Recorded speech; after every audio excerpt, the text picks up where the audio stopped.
ಪ್ರಾರ್ಥನೆ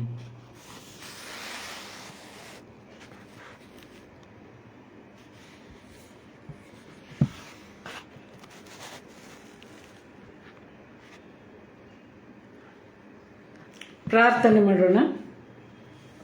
ನಮ್ಮನ್ನು ಅತಿಶಯವಾಗಿ ಪ್ರೀತಿ ಮಾಡಿದಂಥ ತಂದೆ, ಈ ದಿನ ಕೊಟ್ಟು ದಿನದುದ್ದಕ್ಕೂ ನಿನ್ನ ನಡೆಸುವಿಕೆಯನ್ನು ಕೊಟ್ಟು ಈ ಮಧ್ಯಾಹ್ನದ ವೇಳೆಯಲ್ಲಿ ತಂದೆ ನಿನ್ನ ಜೀವುಳ್ಳ ವಾಕ್ಯಗಳನ್ನು ಧ್ಯಾನ ಮಾಡುವ ಸೌಭಾಗ್ಯ ಕೊಟ್ಟಿರುವುದಕ್ಕಾಗಿ ಕೋಟಿ ಕೋಟಿ ಸ್ತೋತ್ರವನ್ನು ಸಲ್ಲಿಸ್ತೇವೆ. ಬಾ ತಂದೆ, ಇದು ನೀ ಮಾತನಾಡಿ ನಮ್ಮನ್ನು ಬಲಪಡಿಸುವ ಸಮಯಪ್ಪ. ಹೌದು ಕರ್ತನೆ, ಲೋಕದ ಎಲ್ಲ ಗಡಿಬಿಡಿಗಳಿಂದ ಬಿಡಿಸಿ ನಿನ್ನ ಒಂದು ಈ ವಾಕ್ಯದ ಧ್ಯಾನವನ್ನು ನಾವು ಮಾಡುವಾಗ ಅದು ನಮ್ಮ ಜೀವಿತಕ್ಕೆ ಆಶೀರ್ವಾದವನ್ನು ತರುವಂಥದ್ದು, ನಿನ್ನ ನಾಮವನ್ನು ಮಹಿಮೆ ಪಡಿಸುವಂಥದ್ದು, ಹೊಸ ನಿರ್ಧಾರಗಳೊಂದಿಗೆ ನೀನು ಉಪಯೋಗಿಸುವ ಸಾಧನಗಳನ್ನಾಗಿ ನಮ್ಮೆಲ್ಲರನ್ನ ಮಾರ್ಪಡಿಸುವಂಥದ್ದು ಆಗುವಂತೆ ನೀನು ನಿನ್ನ ಆತ್ಮನ ನಡೆಸುವಿಕೆಯಿಂದ ಕಾರ್ಯ ಮಾಡಬೇಕೆಂದು ರಕ್ಷಕನಾದ ಯೇಸುವಿನ ಹೆಸರಿನಲ್ಲಿ ಬೇಡಿ ಹೊಂದಿದ್ದೇನೆ ನಮ್ಮ ತಂದೆಯೇ, ಆಮೇಲೆ. ಕರ್ತನಲ್ಲಿ ನನ್ನ ಪ್ರಿಯರೇ, ಈ ಮಧ್ಯಾಹ್ನದ ವೇಳೆಯಲ್ಲಿ ಕರ್ತನು ತನ್ನ ಪರಿಶುದ್ಧವಾದ ವಾಕ್ಯದ ಧ್ಯಾನ ಮಾಡುವಂತೆ ನಮ್ಮೆಲ್ಲರನ್ನ ಜೀವಿತರ ಪಟ್ಟಿಯಲ್ಲಿ ಇಟ್ಟಿರುವುದಕ್ಕಾಗಿ ಆತನಿಗೆ ನಾನು ಕೋಟ್ಯಾನು ಕೋಟಿ ಸ್ತೋತ್ರ ಸಲ್ಲಿಸ್ತೇನೆ. ಮತ್ತು ಈ ಅವಕಾಶವನ್ನು ನಾವೆಲ್ಲರೂ ಈ ವಾಕ್ಯದ ಸನ್ನಿಧಾನದಲ್ಲಿ ನಮ್ಮನ್ನು ನಾವು ಬಲಪಡಿಸಿಕೊಳ್ಳುವಂಥ ಈ ಅವಕಾಶವನ್ನು ಕೊಟ್ಟಂಥ ಗಿಲ್ಗಾಲ್ ಸರ್ಕಲ್ ಆಫ್ ಸ್ಟೋನ್ಸ್ ಅನ್ನುವಂಥ ಈ ಸಂಸ್ಥೆಯ ಡ್ಯಾನಿಯಲ್ ಕರ್ಡಿಗುಡ್ಡ ಅವರಿಗೆ, ಸ್ಟೀವನ್ ಕರ್ಡಿಗುಡ್ಡ ಅವರಿಗೆ, ಸಾರಾ ದೀಪು ಅವರಿಗೆ, ದೀಪು ಪಾಸ್ಟರ್ ಅವರಿಗೆ ಮತ್ತು ಅಡ್ಮಿನರ್ಗಳಾದ ಎಲ್ಲರಿಗೂ ಕೂಡ ನಾನು ತುಂಬ ಹೃದಯದ ವಂದನೆ ಸಲ್ಲಿಸ್ತೇನೆ. ಪ್ರಿಯರೇ, ಈ ಒಂದು ಜವಾಬ್ದಾರಿ, ಈ ಒಂದು ಸೇವೆ ಇದು ಬಹಳ ಮಹತ್ವವುಳ್ಳದ್ದು. ದೇವರು ಅವರ ಕುಟುಂಬವನ್ನು, ಅವರ ಮಕ್ಕಳನ್ನು ಆಶೀರ್ವದಿಸಲೆಂಬುದಾಗಿ ನಾನು ಪ್ರಾರ್ಥಿಸುವಳಾಗಿದ್ದೇನೆ. ಮತ್ತು ಆನ್ಲೈನ್ ಮೂಲಕ ಈ ವಾಕ್ಯ ಸಂದೇಶವನ್ನು ಕೇಳಲು ಕೂಡಿದ ಎಲ್ಲರಿಗೂ ಕೂಡ ನಾನು ಕ್ರಿಸ್ತನ ನಾಮದಲ್ಲಿ ವಂದಿಸ್ತೇನೆ. ಪ್ರಿಯರೇ, ಈ ಸಂದೇಶವನ್ನು ಪ್ರಾರಂಭ ಮಾಡುವ ಮೊದಲು ನಾನು ಒಂದು ಹಾಡನ್ನು ಹಾಡುವವಳಾಗಿದ್ದೇನೆ. ಅದು ಯಾವುದೆಂದರೆ, ದಿವ್ಯ ಗುರು ಇಮ್ಮಾನುವೇಲನಾಗಿ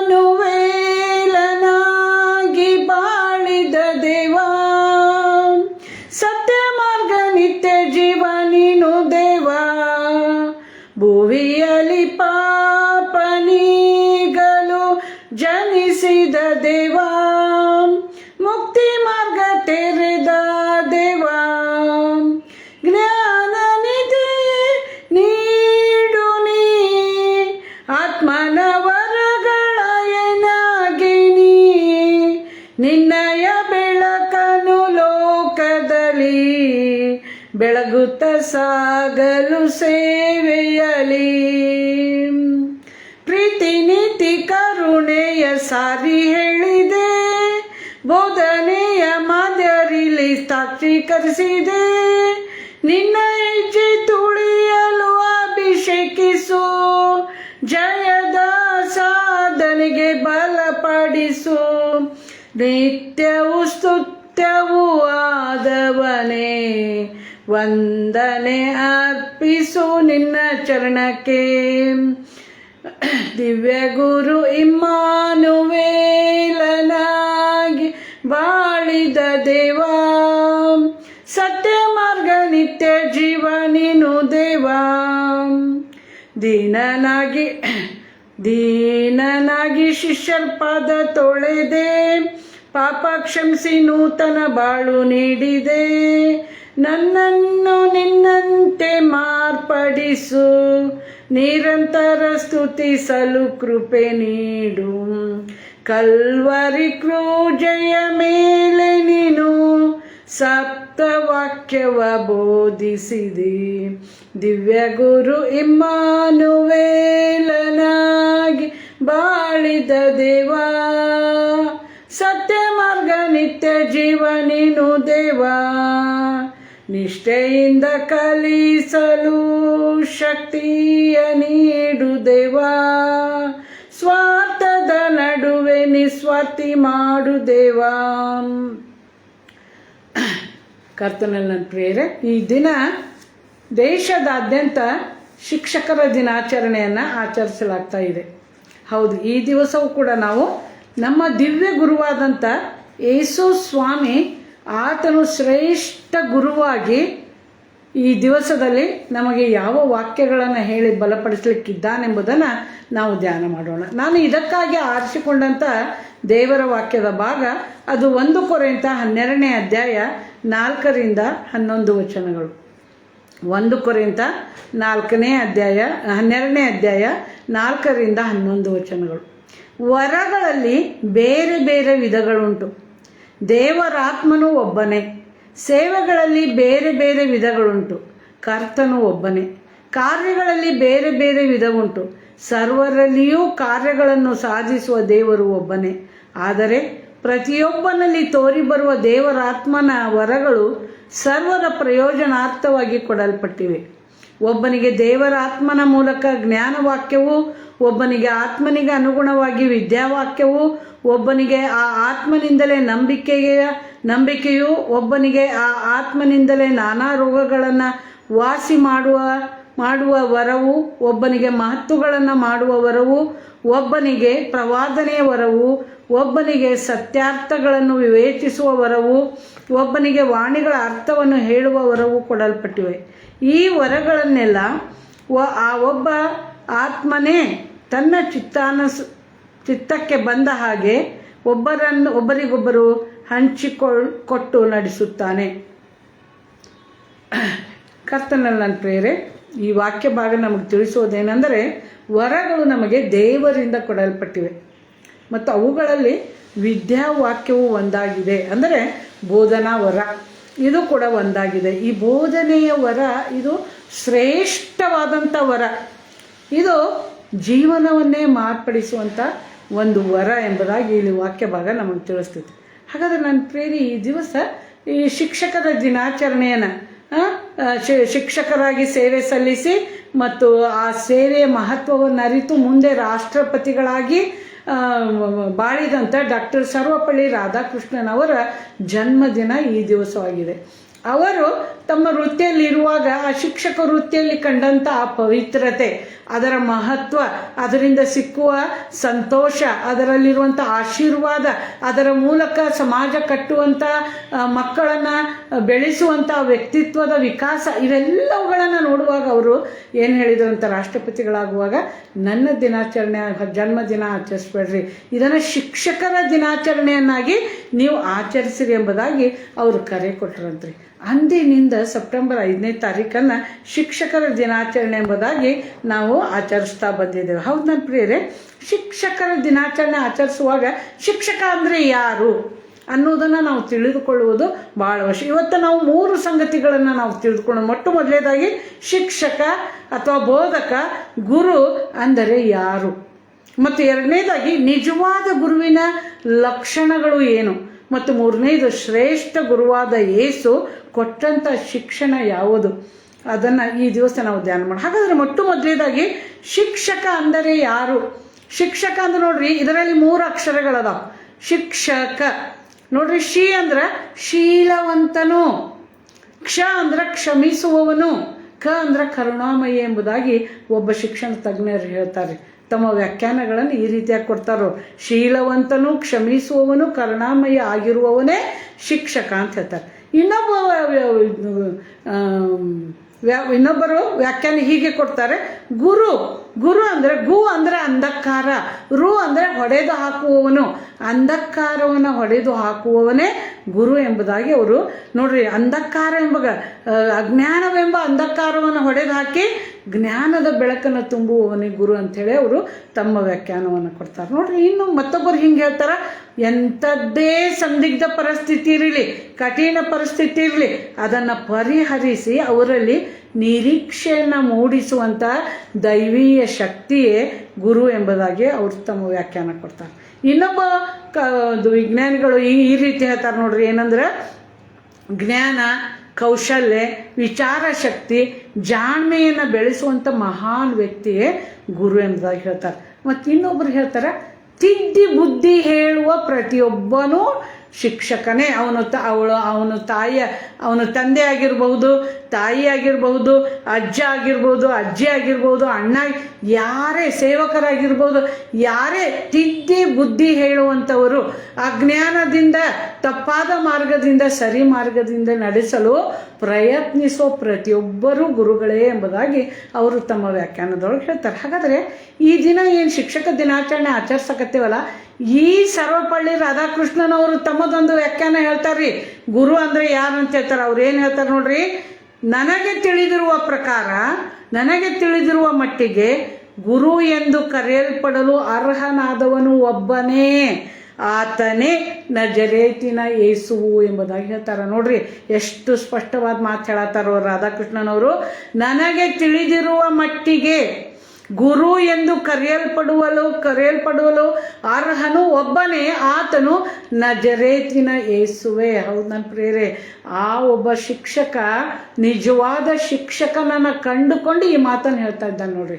ಹಾಗಾದರೆ ನಿಜವಾದ ಶಿಕ್ಷಕ ಆತನು ಪರಿವರ್ತಕನು, ಮಾರ್ಪಡಿಸುವಂಥವನು, ರೂಪಾಂತರಿಸುವಂಥವನು ಎಂಬುದನ್ನು ಈ ಸರ್ವಪಳ್ಳಿ ರಾಧಾಕೃಷ್ಣನವರು ತಿಳಿದುಕೊಂಡು ಯೇಸುವೇ ಶಿಕ್ಷಕನೆಂದು ಹೇಳಿಸಿಕೊಳ್ಳಲಿಕ್ಕೆ ಅರ್ಹನು ಆತನೊಬ್ಬನೇ, ಆತನೇ ನಜರೇತಿನ ಯೇಸು ಎಂಬುದಾಗಿ ಅವರು ಇಲ್ಲಿ ವ್ಯಾಖ್ಯಾನವನ್ನು ಕೊಡ್ತಾ ಇದ್ದಾರೆ. ಹಾಗಾದರೆ ನನ್ನ ಪ್ರಿಯರೇ, ಈ ದಿನ ಶಿಕ್ಷಕರು ಎಂಬುದಾಗಿ ಅನ್ನಿಸ್ಕೊಳ್ಳೋರು. ಈಗ ಅವರು ಉದ್ಯೋಗ ವೃತ್ತಿಯಲ್ಲಿರ್ಬೋದು, ಅಥವಾ ರಿಟೈರ್ಡ್ ಆಗಿರ್ಬೋದು, ಅಥವಾ ತಂದೆ ತಾಯಿಗಳಾಗಿರ್ಬೋದು, ಅಜ್ಜ ಅಜ್ಜಿ ಪ್ರತಿಯೊಬ್ಬರು ನಾನು ಶಿಕ್ಷಕನು, ನಾನು ರೂಪಿಸುವಂಥವನು, ನಾನು ತಿದ್ದಿ ಬುದ್ಧಿ ಹೇಳುವಂಥವನು, ನನಗೊಂದು ಜವಾಬ್ದಾರಿ ಕೊಡಲ್ಪಟ್ಟಿದೆ, ನಾನು ಕರ್ತನಿಂದ ಈ ಕಾರ್ಯಕ್ಕೆ ಕರೆಯಲ್ಪಟ್ಟವನೆಂಬುದನ್ನು ಜ್ಞಾಪಿಸಿಕೊಳ್ಳುವಂಥವನು ಕೊಳ್ಳಬೇಕಾದದ್ದು ಶಿಕ್ಷಕನ ಆದ್ಯ ಕರ್ತವ್ಯವಾಗಿದೆ. ಹಾಗಾದರೆ ಎರಡನೆಯದಾಗಿ ಶ್ರೇಷ್ಠ ಗುರುವಾದ, ಈಗಾಗಲೇ ಸರ್ವಪಳ್ಳಿ ರಾಧಾಕೃಷ್ಣನವರು ಹೇಳಿದರು, ನಿಜವಾದ ನನ್ನ ಮಟ್ಟಿಗೆ ನಿಜವಾದ ಶಿಕ್ಷಕನಿಗೆ ಅರ್ಹನಾದವನು ನಜರೇತಿನ ಯೇಸುವೆ, ಅಂದರೆ ಶ್ರೇಷ್ಠ ಗುರು ಯೇಸುವೆ ಎಂಬುದಾಗಿ ಅವರು ಹೇಳಿದರು. ಹಾಗಾದರೆ ಆ ಯೇಸು ಶ್ರೇಷ್ಠ ಗುರುವಾಗಲಿಕ್ಕೆ ಆತನಲ್ಲಿರುವ ಸಂಗತಿಗಳು ಏನಾಗಿದ್ವು ಎಂಬುದನ್ನು ನಾವು ಈ ದಿವಸ ತಿಳ್ಕೊಳ್ಬೇಕು. ಮತ್ತು ಆ ಜವಾಬ್ದಾರಿಯನ್ನು ಹೊತ್ತಂಥ ಎಲ್ಲ ಶಿಕ್ಷಕ ವೃಂದದವರು, ತಂದೆ ತಾಯಿಗಳು, ಅಜ್ಜ ಅಜ್ಜಂದಿರು, ಸಹೋದರರು ಈ ಗುಣಗಳನ್ನು ಅಳವಡಿಸಿಕೊಳ್ಳಬೇಕೆಂಬುದಾಗಿ ಈ ದಿವಸ ಈ ಲಕ್ಷಣಗಳನ್ನು ನಾವು ಕೂಡ ಅನುಸರಿಸಬೇಕೆಂಬುದಾಗಿ ನಾವು ಈ ದಿವಸ ತಿಳಿದುಕೊಳ್ಳೋದು ಅವಶ್ಯಕತೆ. ನೋಡ್ರಿ, ಮೊಟ್ಟ ಮೊದಲಾಗಿ ಟೀಚರ್, ಗುರು, ಈ ನೋಡ್ರಿ ಈ ಒಂದು ಅಕ್ಷರದೊಳಗೆ 7 ಅಕ್ಷರಗಳದಾವ. TEACHER, ಟೀಚರ್, ಶಿಕ್ಷಕ, ಗುರು, ಬೋಧಕ, ರಬ್ಬೂನಿ, ಗುರುವೇ.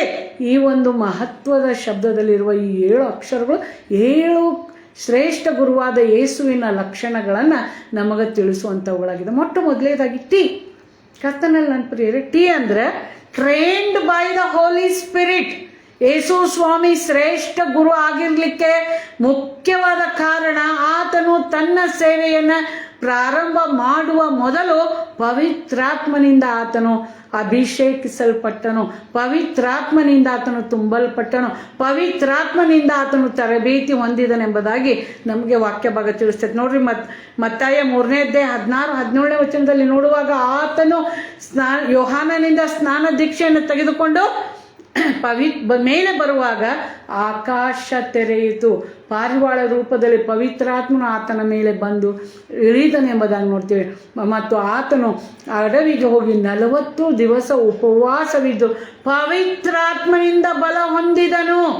ತನಗೆ ದೇವರು ನೇಮಿಸಿದ ಆ ಒಂದು ಕಾರ್ಯಕ್ಕಾಗಿ, ಅದನ್ನು ಜಯಿಸುವುದಕ್ಕಾಗಿ, ಬರುವ ಶೋಧಕನನ್ನು ಸೋಲಿಸುವುದಕ್ಕಾಗಿ, ಅದರ ಮೇಲೆ ಜಯವೀರನಾಗಲಿಕ್ಕಾಗಿ ಆತನು 40 ದಿವಸ ಆತನು ಪವಿತ್ರಾತ್ಮನಿಂದ ಬಲ ಹೊಂದಿದನೆಂಬುದಾಗಿ ನಾವಲ್ಲಿ ನೋಡ್ತೀವಿ. ಹೌದು ನನ್ನ ಪ್ರಿಯರೇ, ಶ್ರೇಷ್ಠ ಕಾರ್ಯಕ್ಕಾಗಿ ತಾನೊಬ್ಬನೇ ಏನು ಮಾಡಲಿಕ್ಕೆ ಸಾಧ್ಯ ಇಲ್ಲ, ಅದು ಪವಿತ್ರಾತ್ಮನ ಸಹಾಯ ಬೇಕೆಂಬುದಾಗಿ ಯೇಸು ಸ್ವಾಮಿ ಪವಿತ್ರಾತ್ಮನಿಂದ ಅಲ್ಲಿ ತರಬೇತಿ ಹೊಂದಿದನು, ಪ್ರತಿಷ್ಠಿಸನಾದನೆಂಬುದಾಗಿ ನೋಡ್ತೇವೆ. ಹೌದು ನನ್ನ ಪ್ರಿಯರೇ, ನೋಡ್ರಿ ಅಲ್ಲಿ ನೋಡ್ರಿ, ಆತನು ಆ ಒಂದು ಪವಿತ್ರಾತ್ಮನ ಹೊಂದುವಾಗ ಆಕಾಶ ತೆರೆಯಲ್ಪಟ್ಟಿತ್ತು. ಪವಿತ್ರಾತ್ಮ ಆತನ ಮೇಲೆ ಬರುವಾಗ ಅಲ್ಲಿ ದೇವರ ವಾಣಿ ಆಗಾಕತ್ತೈತ್ರಿ, ಈತನು ಪ್ರಿಯನಾಗಿರುವ ನನ್ನ ಮಗನು, ಈತನನ್ನು ನಾನು ಮೆಚ್ಚಿದ್ದೇನೆ. ಕರ್ತನು ತನ್ನ ನಿಯೋಗಕ್ಕಾಗಿ ನೇಮಿಸಿದ ತನ್ನ ಮಗನನ್ನು ಅಲ್ಲಿ ಪ್ರತಿಷ್ಠೆಪಡಿಸಿದ. ಹೌದು ನನ್ನ ಪ್ರಿಯರೇ, ಆ ಪ್ರತಿಷ್ಠೆ, ಆ ಪವಿತ್ರಾತ್ಮನ ಬಲ ಆತನ ಮೇಲೆ ಬಂತು. ಕರ್ತನ ಪ್ರಿಯರೇ, ಆ ಬಲ ಆತನನ್ನು ಕರ್ತನು ನಿಯೋಜಿಸಿದ ಆ ಯೋಜನೆಗಾಗಿ ಆತನನ್ನು ಸಿದ್ಧಪಡಿಸುತ್ತೆ. ಈ ದಿವಸ ಈ ಜವಾಬ್ದಾರಿಯನ್ನು ಹೊತ್ತಂಥ ಎಲ್ಲ ಶಿಕ್ಷಕರು ನೋಡ್ರಿ, ಲೋಕದ ರೀತಿಯಿಂದ ಲೋಕದ ಶಿಕ್ಷಕರಿಗೂ ಕ್ರೈಸ್ತ ಶಿಕ್ಷಕರಿಗೂ ಭಾಳ ವ್ಯತ್ಯಾಸ. ಅವರಿಗೆ ಲೋಕದ ಒಂದು ರೀತಿಯಲ್ಲಿ ಅವರು ಕಲಿಸಲಿಕ್ಕೆ ಪ್ರಯತ್ನ ಮಾಡ್ತಾ ಇದ್ದಾರೆ. ಕ್ರೈಸ್ತ ಶಿಕ್ಷಕರು ಕ್ರೈಸ್ತೀಯ ಜೀವಿತದಲ್ಲಿರುವಂಥ ನಮ್ಮೆಲ್ಲರಿಗೂ ಕ್ರಿಸ್ತನೇ ಆತನು ನಮಗೆ ಮಾದರಿಯಾಗಿದ್ದಾನೆ. ನೋಡ್ರಿ, ಇಲ್ಲಿ ಪವಿತ್ರಾತ್ಮನ ಒಂದು ಅಭಿಷೇಕ ನಮ್ಮ ಸೇವೆಗೆ ಕರ್ತನು ಮೊಟ್ಟ ಮೊದಲೇದಾಗಿ ಕರ್ತನ ಅಭಿಷೇಕ. ಈ ದಿವಸ ನಮಗೂ ಕೂಡ ಆ ಬಲ ಬೇಕ್ರಿ, ಆ ಪವಿತ್ರಾತ್ಮನ ಬಲ ನಮಗೆ ಬೇಕ್ರಿ. ಯಾವಾಗ ಆ ಬಲ ನಮ್ಮೊಳಗೆ ಬರ್ತಿತ್ತೋ ಆಗ ಹಿಡಿಸಲಾರದ ಸಾಮರ್ಥ್ಯದಿಂದ ನಾವು ತುಂಬಲ್ಪಡ್ತೇವೆ. ಈ ಕಾರ್ಯ, ಈ ಶಿಕ್ಷಕ ವೃತ್ತಿಯಲ್ಲಿರುವಂಥ ಕಾರ್ಯ, ನಮ್ಮ ಕೈಗಳಲ್ಲಿ ಬರುವಂಥ ಮಕ್ಕಳ ಮನಸ್ಸು, ಅವರಲ್ಲಿರುವಂಥ ಪ್ರವೃತ್ತಿಗಳನ್ನೆಲ್ಲ ಬದಲಿಸಲು ಶಕ್ತಿ ಕೊಡುವಂಥದ್ದು ಪವಿತ್ರಾತ್ಮನ ಶಕ್ತಿ.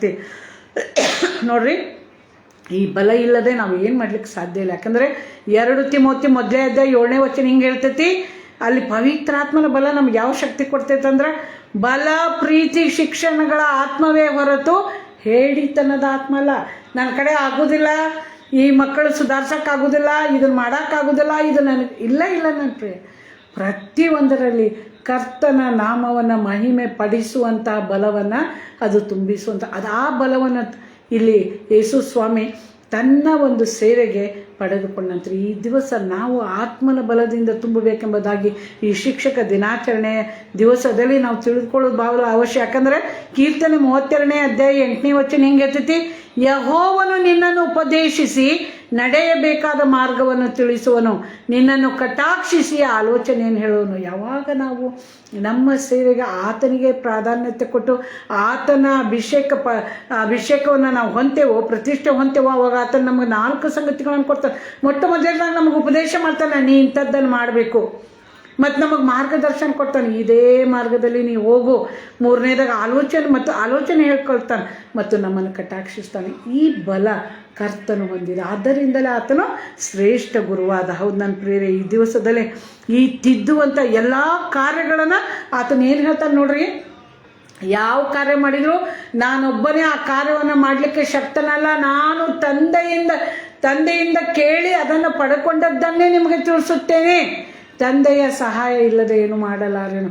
ಹೌದು ನನ್ನ ಪ್ರಿಯ, ನನ್ನ ಪ್ರತಿಷ್ಠೆಯ ಈ ವೃತ್ತಿಯನ್ನು ಕರ್ತನ ಸಹಾಯದಿಂದ ಮಾಡಲಿಕ್ಕೆ ಮಾತ್ರ ಸಾಧ್ಯ. ಆದ್ದರಿಂದ ನಾವು ಪವಿತ್ರಾತ್ಮನನ್ನು ಧರಿಸಲೇಬೇಕು ರೀ. ಯಾಕಂದರೆ ಯೋಹಾನ 14:26 ಹೇಳ್ತೈತಿ, ಪವಿತ್ರಾತ್ಮನೇ ನಮಗೆ ಎಲ್ಲವನ್ನ ಕೊಡುವನು, ಪವಿತ್ರಾತ್ಮನೇ. ಆದ್ದರಿಂದ ಮೊಟ್ಟ ಮೊದಲೇದಾಗಿ ಈ ದಿವಸ ಶಿಕ್ಷಕರಾದಂಥ ನಾವು ತಿಳಿದುಕೊಳ್ಬೇಕಾದದ್ದು, ನಾವು ಪವಿತ್ರಾತ್ಮನಿಂದ ಪಟ್ಟು ಕಾರ್ಯವನ್ನು ಮಾಡಬೇಕು. ತಂದೆಯ ಸಹಾಯದಿಂದಲೇ ಎಲ್ಲವನ್ನು ಮಾಡಲು ನಾವು ಶಕ್ತರು. 2ನೇ ಅಕ್ಷರ ನೋಡ್ರಿ, 2ನೆಯ ಒಂದು ಶಕ್ತಿ ಆತನಲ್ಲಿ ಏನಿತ್ತು ಎಂಬುದಾಗಿ, 2ನೇ ಅಕ್ಷರ ಎಫಿಷಿಯನ್ಸ್, ಕಾರ್ಯದಕ್ಷತೆ ಇತ್ತು ರೀ ಆತನಲ್ಲಿ. ಆತನ ತಂದೆ ತನಗೊಪ್ಪಿಸಿದ ಕಾರ್ಯವನ್ನು ಚಾಚೂ ತಪ್ಪದೇ ಮಾಡುವಂಥ ಚಾಣಚಕ್ಷತೆ, ತನಗೆ ಕೊಟ್ಟ ಕೆಲಸದ ಬಗ್ಗೆ ಪರಿಪೂರ್ಣ ಅರಿವನ್ನು ಆತನು ಹೊಂದಿಕೊಂಡನು. ಹೌದು ನನ್ನ ಪ್ರೇರೆ, ನಾವು ಮಾಡುವ ಕೆಲಸದ ಬಗ್ಗೆ ನನಗೆ ಪರಿಪೂರ್ಣ ಜ್ಞಾನ ಇಲ್ಲದೆ ನಾನು ಏನು ಮಾಡಿದ್ರು ಅದು ಸಕ್ಸಸ್ ಆಗೋದಿಲ್ಲ ರೀ. ಅದಕ್ಕಾಗಿ ಆತನು ಮೊದಲು ಆ ಪರಿಪೂರ್ಣತೆಯನ್ನು, ಆ ಕಾರ್ಯ ನೋಡ್ರಿ, ಆತನ ಸ್ವಾಮಿ ನನ್ನನ್ನು ಈ ಲೋಕಕ್ಕೆ ಯಾಕೆ ಕಳಿಸ್ಕೊಟ್ಟಾನ? ಆತನ ಕಳಿಸ್ಕೊಟ್ಟಂಥದ್ದು ರಕ್ಷಣೆಗಾಗಿ, ಜನರನ್ನು ಪಾಪದ ಬಂಧನದಿಂದ ಬಿಡಿಸುವುದಕ್ಕಾಗಿ ನನ್ನನ್ನು ಕಳಿಸ್ಕೊಟ್ಟಾನ. ಆ ಕಾರ್ಯ ಮಾಡುವುದಕ್ಕಾಗಿ ನಾನು ಸದಾ ಸಿದ್ಧನಾಗಿರಬೇಕು. ಚಾಕಚಕ್ಷತೆಯಿಂದ ತನ್ನ ಕಾರ್ಯ ಮಾಡಲು ಸಿದ್ಧನಾದ. ನೋಡ್ರಿ, ಅಲ್ಲಿ ವಾಕ್ಯ ಹಿಂಗೆ ಹೇಳ್ತೈತಿ, 1 ಕೊರಿಂಥ 9:19 ಹೇಳ್ತೈತಿ, ಕರ್ತನಿಗಾಗಿ ಹೆಚ್ಚು ಜನರನ್ನು ಗೆಲ್ಲುವುದೇ ನನ್ನ ಗುರಿ ಎಂಬುದಾಗಿ ಪೌಲನ್ ಹೇಳಿದಂತೆ, ಇಲ್ಲಿ ಯೇಸು ಸ್ವಾಮಿ ಆತ್ಮಗಳ ಭಾರವನ್ನು ಹೊತ್ತು ಕಾರ್ಯ ಮಾಡಲಿಕ್ಕೆ ಆತನು ತನ್ನನ್ನು ಸಿದ್ಧಪಡಿಸ್ಕೊಂಡ, ಕಾರ್ಯದಕ್ಷತೆಯಲ್ಲಿ ಆತನ ನಿಂತ್ಕೊಂಡ. ಹೌದು ನನ್ನ ಪ್ರಿಯ, ಈ ದಿವಸ ನಾವು ನಮ್ಮ ಜವಾಬ್ದಾರಿ ಕಾರ್ಯ ಮಾಡುವಾಗ ನಾ ಯಾವುದನ್ನು ಮಾಡಲಿಕ್ಕೆ ಕರೆಯಲ್ಪಟ್ಟಿದ್ದೇನೆ, ನಾ ಏನು ಅದನ್ನು ಪರಿಪೂರ್ಣ ಮಾಡೇ ತೀರ್ತೇನೆ ಅನ್ನುವಂಥ ಅದರಲ್ಲಿ ಸಂಪೂರ್ಣವಾದ ನಮ್ಮ ಮನಸ್ಸನ್ನು ಇಡಬೇಕು ರೀ. ಇಲ್ಲಿ ನೋಡ್ರಿ, ಯೇಸು ಸ್ವಾಮಿ ಏನು ಹೇಳ್ತಾನಂದರೆ, ಮಾನವ ಕುಲವನ್ನು ಈ ಪಾಪದಿಂದ ರಕ್ಷಿಸುವ ಕಾರ್ಯ, ನಿತ್ಯತ್ವದ ರಕ್ಷಣೆಗೆ ನಾನು ನಡೆಸೋವಂಥವನು, ಅದಕ್ಕಾಗಿ ಅದನ್ನು ನಾ ಮಾಡೇ ಮಾಡ್ತೇನೆ. ಆ ಭರವಸೆ, ಆ ಒಂದು ಕಾರ್ಯದಕ್ಷತೆ ಆತನಲ್ಲಿ. ಅದಕ್ಕೆ ನೋಡ್ರಿ 7 ಸಾರಿ ಹೇಳ್ತಾನೆ, ನಾನೇ ಒಳ್ಳೆ ಕುರ್ಬ, ನಾನೇ ಮಾರ್ಗ, ನಾನೇ ಸತ್ಯ, ನಾನೇ ಬಾಗಿಲು, ನನ್ನ ಬಿಟ್ಟು ನೀವು ಒಳಗೆ ಹೋಗ್ಲಿಕ್ಕೆ ಸಾಧ್ಯ ಇಲ್ಲ, ನಾನೇ ಪುನರುತ್ಥಾನ ಜೀವ, ನಾನೇ ಜೀವಜಿಲ, ನಾನೇ ರೊಟ್ಟಿ. ಹೌದು ನನ್ನ ಪ್ರಿಯ, ಅದನ್ನು ಪ್ರಕಟಪಡಿಸಿದ್ದಾರೆ. ರಕ್ಷಕ ಅನ್ನೋದನ್ನು ಅಲ್ಲಿ ಆತನು ಪ್ರಕಟಪಡಿಸ್ತಾನೆ. ಈ ದಿವಸ ನಾವು ಕೂಡ ನಿಮ್ಮನ್ನು ಮಾರ್ಪಡಿಸುವಂಥವರು ಎಂಬುದಾಗಿ ನಮ್ಮ ಕಾರ್ಯದಲ್ಲಿ ನಾವು ಸಿದ್ಧರಾಗಿರ್ಬೇಕಂತ್ರಿ.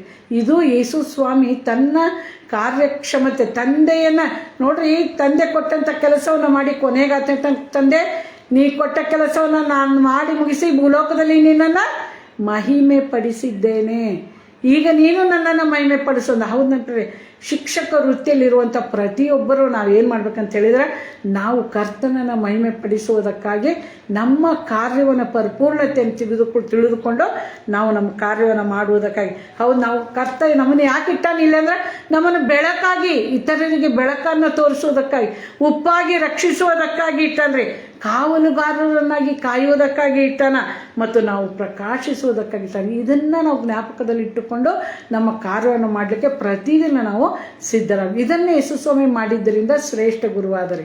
ಮತ್ತು ಮೂರನೇ ಅಕ್ಷರ ಎ ಅಂತ TEA, ಟೀಚರ್. ಅದು ಮೂರನೇ ಅಥಾರಿಟಿ. ಅವ ಏನು ಮಾಡಿದ್ರು ಸೇವೆಯ ಮೇಲೆ ಅವನಿಗೆ ಸಂಪೂರ್ಣ ಅಧಿಕಾರ ಇತ್ತು.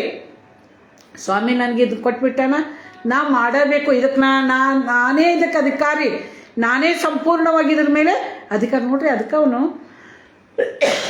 ಯಾವ ರೋಗಿಗಳನ್ನು ಸ್ವಸ್ಥ ಮಾಡುವಾಗ ಅಧಿಕಾರದಿಂದ ಅವರಿಗೆ ಆ ರೋಗದ ಮೇಲೆ ಅಧಿಕಾರದಿಂದ ಸ್ವಸ್ಥತೆ ಮಾಡ್ತಾ ಇದ್ದ. ಮತ್ತು ಮರಣದಿಂದ ಎಬ್ಬಿಸುವಾಗ ಅದರ ಮೇಲೆ ಅಧಿಕಾರದಿಂದ ಕಾರ್ಯ ಮಾಡ್ತಿದ್ದ. ಅಂಧಕಾರದ ದೆವ್ವಗಳನ್ನು ಓಡಿಸುವಾಗ ಅಧಿಕಾರ. ಹೌದು ನನ್ನ ಕರ್ತನು ಈಗಾಗಲೇ ನಮ್ಗೆ ಅಧಿಕಾರ ಕೊಟ್ಟು ಬಿಟ್ಟಿದ್ದಾನೆ. ತಂದೆ ದೇವರು ನನಗೆ ಅಧಿಕಾರ ಕೊಟ್ಟಾನೆಂಬುದಾಗಿ ತಿಳಿದುಕೊಂಡು ಆತನ ಸೇವೆಯನ್ನು ಮಾಡಿದ್ವಿ. ಈ ದಿವಸ ಕರ್ತನ ಹೇಳ್ತಾನೆ ನೋಡ್ರಿ, ನಿನ್ನ ಪಾಪಗಳು ಕ್ಷಮಿಸಲ್ಪಟ್ಟಿವೆ ಅಂತ ಅಧಿಕಾರದಿಂದ ಹೇಳಿದ. ಮತ್ತು ಮೊರೆಯುವಂಥ ಬಿರುಗಾಳಿಗೆ ನೀ ಮೊರೆಯಬೇಡ ಅಂತ ಹೇಳಿದ. ಸಮಾಧಿಯಲ್ಲಿದ್ದ ಲಾಜರನಿಗೆ ನೀ ಎದ್ದು ಬಾ ಅಂದ. ನೋಡ್ರಿ, ಒಂದೇ ಮಾತಿನಲ್ಲಿ ಅಧಿಕಾರ. ಎಂಥ ಅಧಿಕಾರ ಆತನಲ್ಲಿತ್ತು. ಕಪಟಿಗಳಾದ ಶಾಸ್ತ್ರಿಗಳೇ, ಸುಣ್ಣ ಹಚ್ಚಿದ ಸಮಾಧಿಗಳೇ, ನಿಮ್ಮ ಧರ್ಮ ಕಾರ್ಯಗಳು ಹೊಲೆ ಬಟ್ಟೆ ಅಂತಿವೆ. ಅವರ ಅನೀತಿಯನ್ನು ಖಂಡಿಸುವ ಅಧಿಕಾರ. ನೋಡ್ರಿ, ಎಂಥ ಒಂದು ಬಲವಾದ ಅಧಿಕಾರ. ಈ ದಿವಸ ನಮ್ಮ ವೃತ್ತಿಯೊಳಗೆ ನಾವು ಅಧಿಕಾರದಿಂದ ಮಾತಾಡ್ಬೇಕ್ರಿ. ಅನೇಕ ವೇಳೆ ನಾವು ಮುಖದಕ್ಷಿಣ ಮಾಡ್ತೇವೆ. ಹೇಳಿದರೆ ಏನು ತಿಳ್ಕೊತಾರೇನ ಇಲ್ಲ, ನಾವು ಖಂಡಿಸು, ಗದರಿಸು, ಎಚ್ಚರಿಸು. ತಪ್ಪುದು ಆ ಒಂದು ಕಾರ್ಯಕ್ಕಾಗಿ ಆತನ ಮಾತು ನೇರವಾಗಿತ್ತು. ಆತನ ಅವ್ರಿಗೆ ಅವ್ರಿಗೆ ಹೇಳ್ತಾ ಇದ್ದ, ನೀವು ತೀರ್ಪು ಮಾಡಬೇಡ್ರಿ, ನಿಮಗೂ ತೀರ್ಪಾಗ ಆಕೈತಿ. ಮತ್ತು ನೀವು ಅಳೆಯುವ ಅಳತೆಯಿಂದಲೇ ನಿಮ್ಗೆ ಅಳೀತಾರ. ನಿಮ್ಮಲ್ಲಿ ಅವನು ಒಂದು ಹೇಳ್ತಾನೆ, ನನ್ನಲ್ಲಿ ಪಾಪ ತೋರಿಸ್ಕೊಡೋರು ನಿಮ್ಮಲ್ಲಿ ಯಾರು ಅದಾರೇನು ಅಂದ್ರೆ ಪಾಪವಿಲ್ಲ. ಅಂಥ ಅಧಿಕಾರ. ನೋಡ್ರಿ, ನಾವು ನೀತಿಯಿಂದ ಕೂಡಿದವರಾಗಿ ನಮ್ಮ ಸೇವೆಯ ಮೇಲೆ ನಾವು ಅಧಿಕಾರದಿಂದ ನಾವು ಕಾರ್ಯ ಮಾಡುವುದಾದರೆ ದೇವರದಲ್ಲಿ ತನ್ನ ಹಸ್ತವನ್ನು ಚಾಚಿ ಆ ಕಾರ್ಯಗಳನ್ನು ಮಾಡಲಿಕ್ಕೆ ಆತನು ನಮಗೆ ಸಹಾಯವನ್ನು ಕೊಡ್ತಾನೆ, ಬದಲಾವಣೆಯನ್ನು ಕೊಡ್ತಾನೆ. ಹೌದು ನನ್ನ ಪ್ರಿಯರೇ, ನಾವು ಬದಲಾವಣೆ ತರುವಂಥ, ಹೊಸತನವನ್ನು ತರುವಂಥ ಒಂದು ಕಾರ್ಯಗಳನ್ನು ನಾವು ಮಾಡಲಿಕ್ಕೆ ಶಕ್ತರು. ಯಾಕಂದರೆ ಯೇಸುಸ್ವಾಮಿ ಮಾತಾಡುವಾಗ ಜನರ ಅತ್ಯಾಶ್ಚರ್ಯಪಟ್ಟರು ಅಂತ ನನ್ನ ಪ್ರಿಯ. ಆತನ ಮಾತಿನಲ್ಲಿರುವಂಥ ಅದು ಆಕರ್ಷಣೆ, ಮಾತಿನಲ್ಲಿರುವ ಆ ಅಧಿಕಾರ, ಆತನ ಮಾತಿನಲ್ಲಿರುವ ಆ ಬಲವನ್ನು ನೋಡಿ ಜನರು ಅತ್ಯಾಶ್ಚರ್ಯಪಟ್ಟರು. ಯಾಕಂತ ಹೇಳಿದರೆ ಆತನು ಕರ್ತನ ನಾಮದಲ್ಲಿ ಆತನು ನಂಬಿಗಸ್ತನಾಗಿ ಆ ಅಧಿಕಾರವನ್ನು ಹೊಂದಿದ. ಈ ದಿವಸ ಸೇವೆಗೆ ಸಿದ್ಧರಾಗಿರುವ ನಮ್ಮೆಲ್ಲರಿಗೂ ಕರ್ತನ ಹೇಳೋದು ಒಂದೇ, ನಾನು ನಿಮಗೆ ಅಧಿಕಾರ ಕೊಟ್ಟು ಭೂಲೋಕದಲ್ಲಿಯೂ ಪಾತಾಳ ಲೋಕದಲ್ಲಿ ಎಲ್ಲ ಅಧಿಕಾರವನ್ನು ನಾನು ನಿಮಗೆ ಕೊಟ್ಟೇನಿ. ನಾನು ಮಾಡಿದ್ದಕ್ಕಿಂತ ಹೆಚ್ಚಿಗೆ ನೀವು ಮಾಡ್ತೀರಿ, ಅದಕ್ಕೆ ನೀವು ಆ ಅಧಿಕಾರದೊಂದಿಗೆ ಸೇವೆ ಮಾಡಿರಿ ಎಂಬುದಾಗಿ ಕರ್ತನು ನಮಗೆ ಹೇಳುವಾತನಾಗಿದ್ದಾನೆ. ಅದು ನೋಡಿ ಕರ್ತನ. ಹಾಗಾದರೆ ಇಲ್ಲಿ ಆತನು ತನ್ನ ಒಂದು ಸೇವೆಯನ್ನು ಸಂಪೂರ್ಣ ಅಧಿಕಾರದಿಂದ ಮಾಡಿದ, ಆದ್ದರಿಂದಲೇ ಆತನು ಜಯ ಹೊಂದಿದ. ಮತ್ತು ನಾಲ್ಕನೇ ಅಕ್ಷರ TEAC, ಕಮಿಟೆಡ್. ಆತನು ತನ್ನನ್ನು ಸಂಪೂರ್ಣವಾಗಿ ತನ್ನ ಸೇವೆಗೆ ಸಮರ್ಪಿಸಿಕೊಂಡಿದ್ದ. ಮತ್ತು ಆ ಸೇವೆಯನ್ನು ಆತನು ಪ್ರೀತಿಸಿದ. ನನ್ನ ಪ್ರಿಯರೇ, ಅದನ್ನು ಆತನು ಗೌರವಿಸಿದ. ಈ ದಿವಸ ಶಿಕ್ಷಕ ವೃತ್ತಿಯನ್ನು ಮಾಡುವಂಥ ಆ ಜವಾಬ್ದಾರಿಯನ್ನು ಹೊತ್ತಂಥ ಪ್ರತಿಯೊಬ್ಬರು ಇದು ನನಗೆ ಬಂದಂತಹ ಒಂದು ಕಾರ್ಯ, ಇದು ನಾನು ಮಾಡಲೇಬೇಕಾದ ಕಾರ್ಯ, ಇದರ ಮೂಲಕ ಕರ್ತನನ್ನು ಮಹಿಮೆ ಪಡಿಸಬೇಕಾಗಿದೆ, ಇದು ಕರ್ತನನ್ನು ಮೆಚ್ಚಿಸುವಂಥ ಕಾರ್ಯ, ಇದು ಕರ್ತನಿಗಾಗಿ ನಾನು ಮಾಡಲೇಬೇಕೆಂಬುದಾಗಿ ಅದನ್ನು ಪ್ರೀತಿಸಿ ಗೌರವಿಸಿ ಅಳವಡಿಸಿ ಮಾಡುವುದಾದರೆ ಕರ್ತನಿಗೆ ಮಹಿಮೆ ಆಗ್ತೈತಂತ್ರಿ. ಹೌದು ನನ್ನ ಪ್ರಿಯರೇ, ಕರ್ತನ ಯೋಜನೆಯನ್ನು ನಾವು ಪ್ರೀತಿಸ್ಬೇಕ್ರಿ ವಿಧೇಯತೆಯಿಂದ. ನೋಡ್ರಿ, ಯೇಸುಸ್ವಾಮಿ ಈ ಒಂದು ಯೋಜನೆಯಲ್ಲಿ, ಸಮರ್ಪಣೆಯಲ್ಲಿ ತನ್ನನ್ನು ಸಂಪೂರ್ಣವಾಗಿ ವಿಧೇಯ ಮಾಡ್ಕೊಂಡು, ಎಷ್ಟರ ಮಟ್ಟಿಗೆ ವಿಧೇಯತೆ ಅಂದರೆ ಶಿಲುಬೆಯ ಮರಣವನ್ನು ಅನುಭವಿಸಿರುವಷ್ಟರ ಮಟ್ಟಿಗೆ ಆತನು ತನ್ನನ್ನು ಒಪ್ಪಿಸಿಕೊಟ್ಟನಂತ. ಹೌದು ನನ್ನ ಪ್ರಿಯರೇ, ಇದಕ್ಕೆ ಕಾರಣ ಈ ಸಮರ್ಪಣೆ ಆತನಿಗೆ ಎಲ್ಲಿಂದ ಬಂತಂತ ಹೇಳಿದ್ರೆ ಪ್ರತಿದಿನ ಕರ್ತನೊಂದಿಗೆ ಆತನ ಸಂಬಂಧ ಐತ್ರಿ.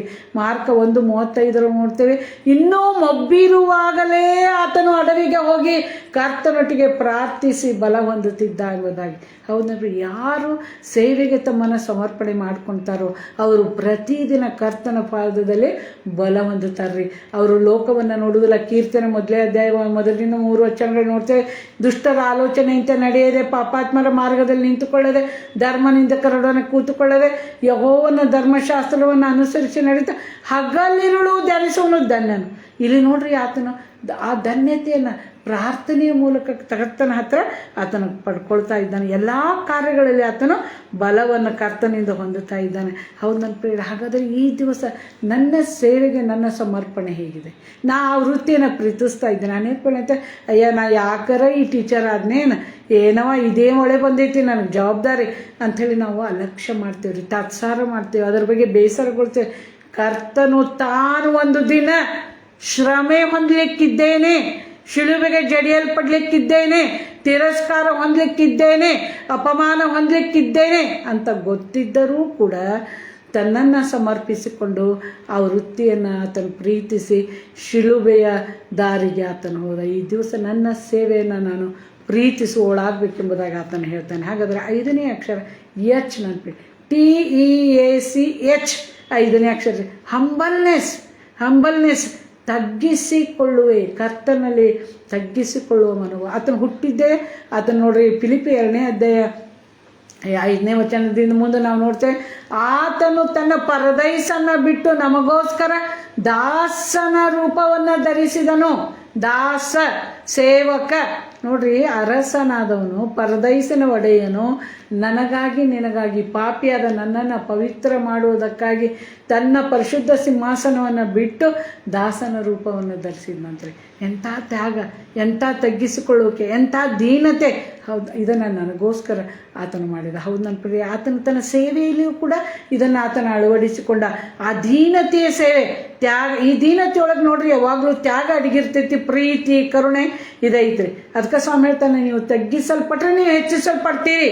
ಹೌದು ನನ್ನ ಪ್ರಿಯ, ನಾವು ಈ ದಿವಸ ಆತನಲ್ಲಿ ನಾವು ಏನನ್ನು ನೋಡ್ತೀವಿ ಅಂದರೆ ಈ ತ್ಯಾಗದಲ್ಲಿ, ಸ್ವಾಮಿ ನಾ ಅಲ್ಲ ಎಲ್ಲ ನೀನೇ ಸ್ವಾಮಿ. ಅದಕ್ಕೆ ಒಂದು ವ್ಯಾಖ್ಯೆ ಹಿಂಗೆ ಇರ್ತೈತ್ರಿ, ನಾ ಅನ್ನುವುದು ಹೋದರೆ ಹೋದೇನು ಸ್ವರ್ಗಕ್ಕೆ. ನನ್ನಲ್ಲಿ ನಾನು, ನಂದು, ನನಗ, ನಾನ ಅನ್ನೋದಾದರೆ ನನ್ನ ಕಾರ್ಯ ಅದು ಕರ್ತನಿಗೆ ಮಹಿಮೆ ತರಲಾರದು. ಕರ್ತ ನಾನು ಏನಲ್ಲಪ್ಪ, ಎಲ್ಲ ನೀನೇ ಅನ್ನುವಂಥದ್ದನ್ನು ಇಲ್ಲಿ ಸ್ವಾಮಿ ನಮಗೆ ತಿಳಿಸ್ತಾ ಇದ್ದಾನೆ. ಮತ್ತು ನೋಡ್ರಿ, ಆತನ ಶಿಷ್ಯರ ಪಾದವನ್ನು ತೊಳೆದನು. ಕರ್ತನ ಒಡೆಯ, ರಕ್ಷಕ, ವಿಮೋಚಕ. ಆತನು ಪಾಪಿಗಳಾದ ಮಾನವರ ಕಾಲುಗಳನ್ನು ತೊಳಿತಾ ಇದ್ದಾನೆ, ತಗ್ಗಿಸಿಕೊಳ್ತಾ ಇದ್ದಾನೆ. ಆತನು ಅವರಲ್ಲಿ ಆ ಒಂದು ಪಾಠವನ್ನು ದೀನತೆಯ ಪಾಠವನ್ನು ಕಲಿಸುವುದಕ್ಕಾಗಿ ಆತನು ಮಾಡಿದ. ಈ ದಿವಸ ಈ ವೃತ್ತಿಯನ್ನು ಮಾಡುವಂಥ ನಾವೆಲ್ಲರೂ ಈ ದೀನತೆಯನ್ನು ನಾವು ಧರಿಸ್ಕೊಳ್ಬೇಕ್ರಿ. ಯಾವಾಗ ನಾವು ದೀನರಾಗ್ತೇವೋ ಅವಾಗ ದೇವರು ನಮ್ಮನ್ನು ಮೇಲಿರ್ತಾನೆ. ದೀನರಿಗೆ ದೇವರ ಕಟಾಕ್ಷ ದೊರೆಯುವುದು, ದೇವರ ದಯೆ ದೊರೆಯುವುದು ಕರ್ತನ ನೆನಪಿದೆ. ಹಾಗಾದರೆ ನನ್ನ ಶಿಕ್ಷಕ ವೃತ್ತಿಯಲ್ಲಿ ನಾನು ಸಫಲತೆಯನ್ನು ಹೊಂದಬೇಕಾದ್ರೆ ಈ ದೀನತೆಯನ್ನು ನಾನು ಅನುಸರಿಸಬೇಕು. ಹಾಗಾದರೆ ನೋಡ್ರಿ, TEACH ಮುಂದೆ ಎನ್ಕರೇಜ್. ದೇವರು ತಾನು ಉತ್ತೇಜನ ಪಡಿಸುವಂಥದ್ದನ್ನು ಸೇವೆಗೆ ಪ್ರಾರ್ಥಿಸಿ ಬಲ ಹೊಂದಿ ಕರ್ತನ ಸ್ವರದಿಂದ ಉತ್ತೇಜನ ಹೊಂದುವುದನ್ನು ನಾವು ನೋಡ್ತೇವೆ. ಮತ್ತು ಆತನು ಹೇಳ್ತಾನೆ ಏನಂತ ಹೇಳಿದ್ರೆ, ತಾನು ಅಧೈರ್ಯಗೊಂಡಾಗ ಧೈರ್ಯವನ್ನು ಹೊಂದಲಿಕ್ಕೆ ಕರ್ತನ ಹೇಳ್ತಾನೆ, ಸ್ವಾಮಿ ನೀನೇ ನನ್ನನ್ನು ಬಲಪಡಿಸಪ್ಪ. ಯಾಕೆ ಸ್ವಾಮಿ, ನನ್ನ ದೇವರೇ ನನ್ನ ಕೈ ಬಿಟ್ಟ್ಯಾ ನೀನು? ಇಲ್ಲ ಸ್ವಾಮಿ, ನೀನು ನನ್ನ ಬಲಪಡಿಸೋ, ನೀನು ನನ್ನ ಕೈ ಬಿಡಬೇಡಪ್ಪ ಎಂಬುದಾಗಿ ಆತನು ಪಡಿಸುವಿಕೆಗೆ ಮತ್ತು ಆತನು ಬಲ ಹೊಂದಿ ಇತರರಿಗೂ ಕೂಡ ಬಲಪಡಿಸಿದ.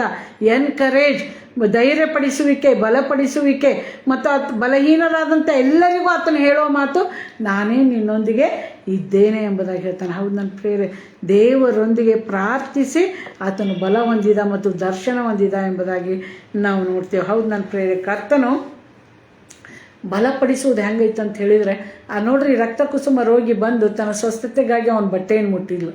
ಆಕೆ ಅಡಿಗೆಕೊಂಡಿದ್ಲು. ಸ್ವಾಮಿ ಆಕೆ ಅಡಿಗೆಕೊಂಡಿದ್ದನ್ನು ನೋಡಿ ಆತನು ಹೇಳ್ತಾನ, ಯಾರೋ ನಾನು ಮುಟ್ಟ್ಯಾರ.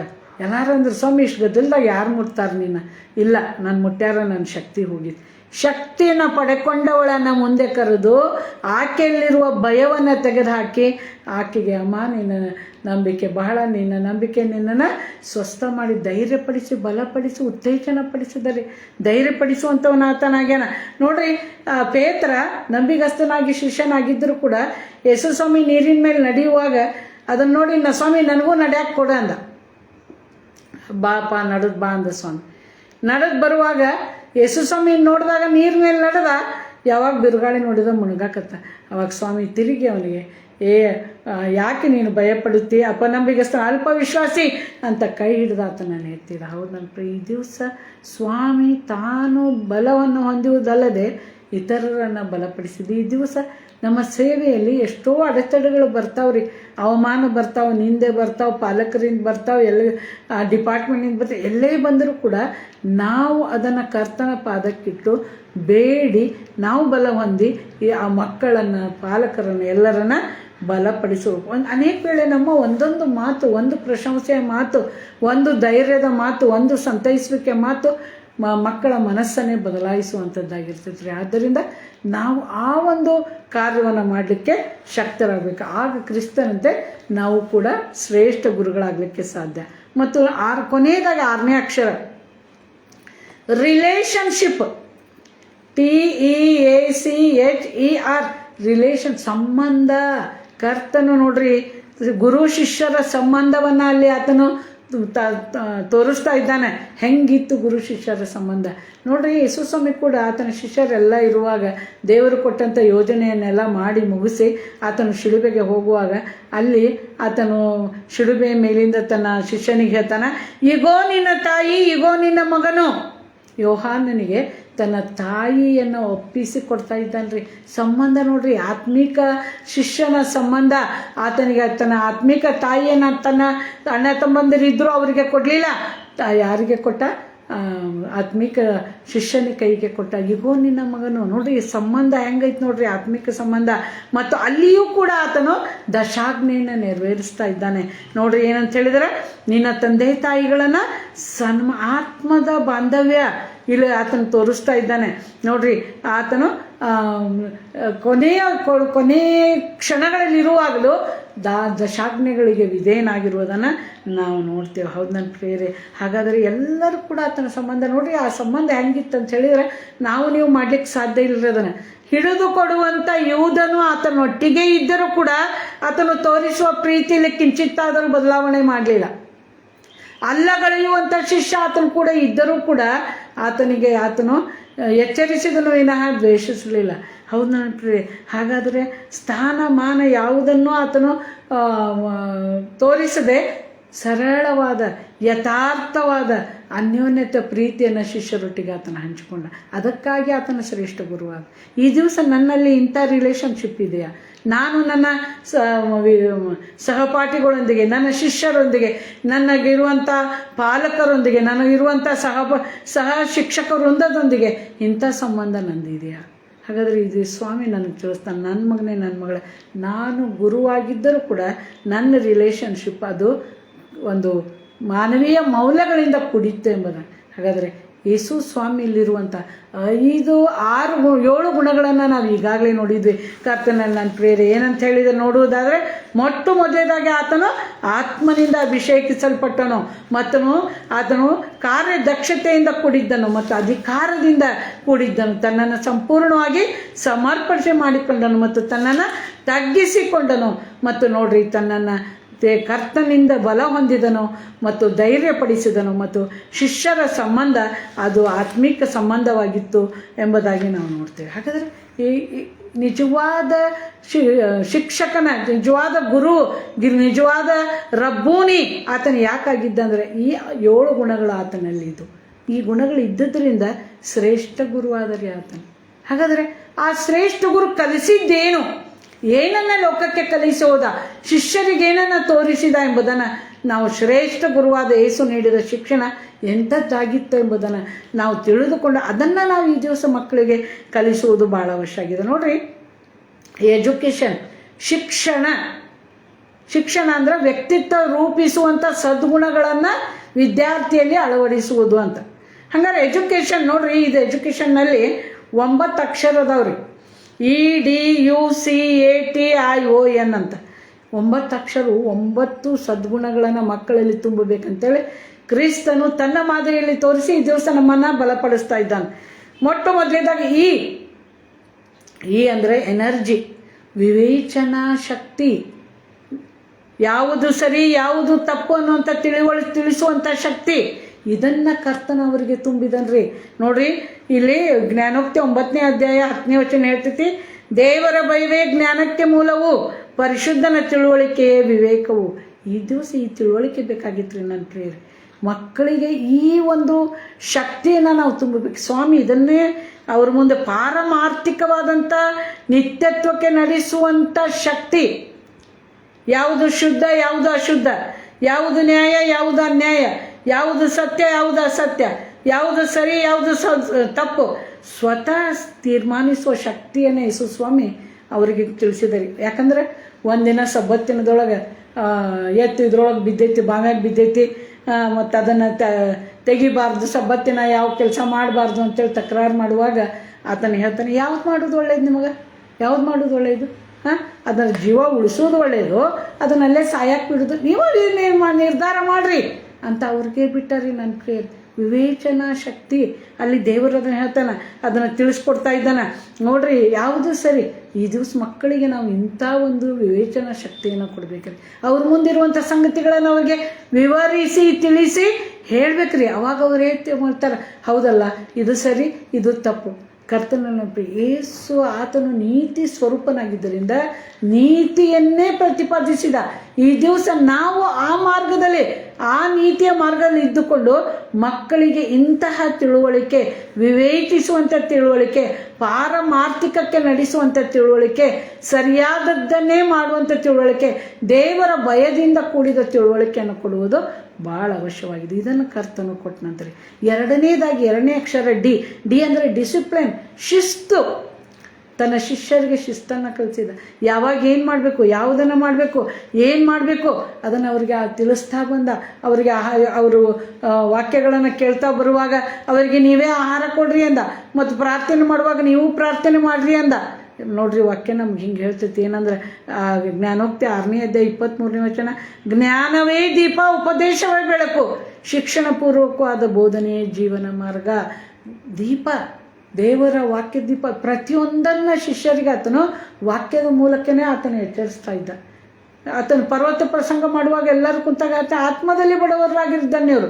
ಚಿಕ್ಕ ಮಗುವನ್ನು ಮುಂದೆ ನಿಂದ್ರಿಸಿ, ಈ ಚಿಕ್ಕ ಮಗುವಿನಂತೆ ನೀವು ಆಗದೆ ಹೋದರೆ ಪರಲೋಕ ರಾಜ್ಯ ನೀವು ಸೇರುವುದಿಲ್ಲ, ನೀವು ಆ ಇದನ್ನು ಪಡ್ಕೊಳ್ಬೇಕು, ನೀವು ದಿನಾನು ಕರ್ತನ ಸಾನ್ನಿಧ್ಯಕ್ಕೆ ಬರಬೇಕು, ಕರ್ತನ ಅನ್ಯೋನ್ಯತೆಗೆ ಬರಬೇಕೆಂಬುದಾಗಿ ಆತನು ಹೇಳ್ತಾ ಇದ್ದ. ಹೌದು, ಎಲ್ಲ ಸಿದ್ಧತೆಗಳನ್ನು ಆತನು ನೀಟಾಗಿ ಕ್ರಮಬದ್ಧವಾಗಿ ಆತನು ಮಾಡ್ತಾ ಇದ್ದ ಎಂಬುದನ್ನು ನಾವು ನೋಡ್ತೀವಿ. ಹೌದು ನನ್ನ ಪ್ರಿಯರೇ, ಹಾಗಾದರೆ ಈ ದಿವಸ ಶಿಕ್ಷಕನಾಗಿ ಕಾರ್ಯ ಮಾಡುವಂಥವನು ಒಂದು ಸಲ ನಾವು ಏನಾರ ಮಾಡಿ ಬಿಟ್ಬಿಡೋದಲ್ಲ, ಆತನು ಕೊಟ್ಟಂಥ ಜವಾಬ್ದಾರಿಯನ್ನು ಶಿಸ್ತು ಕ್ರಮಬದ್ಧವಾಗಿ ಅದನ್ನು ನಾವು ನಡೆಸ್ಕೊಂಡು ಹೋಗುವಾಗ ದಿನವೂ ಉದಯದಲ್ಲಿಯೇ ಬಂದು ನೋಡ್ರಿ, ನಮ್ಮ ಪಾಠವನ್ನು ಪ್ರಾರಂಭ ಮಾಡುವಾಗ ಅದನ್ನು ಶಿಸ್ತು ಬಂದ ಕೂಡಲೇ ಒಂದು ಪ್ರಾರ್ಥನೆ ಮಾಡಿ, ಸ್ವಾಮಿ ಈ ದಿವಸ ಈ ಮಕ್ಕಳನ್ನು ನಾವು ಯಾವ ರೀತಿ ನಡೆಸಲಿ ನೀವು ತಿಳಿಸು, ಅವ್ರಿಗೊಂದು ಶಿಸ್ತು, ಇವತ್ತಿನ ಕೆಲಸ ಇವತ್ತೇ ಮಾಡಬೇಕು, ಹೀಗೆ ಮಾಡ್ಬೇಕು ಅನ್ನೋದನ್ನು ನಾವು ಶಿಸ್ತನ್ನು ಮಕ್ಕಳಿಗೆ ಕಲಿಸ್ಕೊಟ್ರೆ ಅವರು ಎಂದಿಗೂ ಅವ್ರು ಏನಾಗೋದಿಲ್ಲ ಅಂತೇಳಿ ನೀವು ಅವರೇ ಆಗಿ ಹೋಗಲಿಕ್ಕೆ ಸಾಧ್ಯ ಇಲ್ಲ ಅಂತ. ಹಾಗಾದರೆ ಯೇಸು ಸ್ವಾಮಿ ಇದನ್ನು ಶಿಷ್ಯರಿಗೆ ಕಲಿಸಿದ, ಕ್ರಮಬದ್ಧತೆಯನ್ನು ಕಲಿಸಿದ. ನಾವು ಕೂಡ ಆತ್ಮೀಕ ಕ್ರಮಬದ್ಧತೆಯನ್ನು ಅವರಿಗೆ ಕಲಿಸುವುದು ಭಾಳ ಅವಶ್ಯ. 3ನೇ ಅಕ್ಷರ ಯು ನೋಡ್ರಿ, ಯುನಿಟಿ, ಐಕ್ಯತೆ. ಪ್ರಿಯರೇ, ಈ ಪ್ರೀತಿ ಎಂಬ ಅಸ್ತ್ರ ಎಲ್ಲರಲ್ಲಿ ಐಕ್ಯತೆಯನ್ನು ಹುಟ್ಟಿಸ್ತಂತೆ. ಯಾಕಂತ ಹೇಳಿದ್ರೆ ಪ್ರೀತಿಯು ಸಮಸ್ತವನ್ನು ಸಂಪೂರ್ಣ ಮಾಡುವ ಬಂಧವಾಗಿದೆ ಅಂಥೇಳಿ ಪೌಲನ್ ಹೇಳ್ತಾನೆ. ಈ ದಿವಸ ಇದು ಇಲ್ದಂಗೆ ಆಗ್ಬಿಟ್ಟೈತೆ ನನ್ನ ಪ್ರಿಯ.